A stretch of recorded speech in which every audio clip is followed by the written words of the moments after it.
Hoxe quería falar sobre esta historia de ser mellor, que parece que nunca é abondo, que nunca se acaba, non? Que sempre hai algo que pulir, como se o obxectivo fose ser unha xógara redondiña, pulida, sen ningún tipo de greta, nin de imperfección.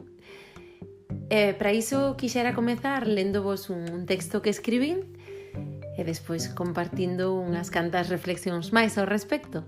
Así que poñedevos cómodas e comezamos. Consigue ser a mellor versión de ti mesma. Este é o anzol de milleiros de cursos, talleres, conferencias, libros, charlas, podcasts.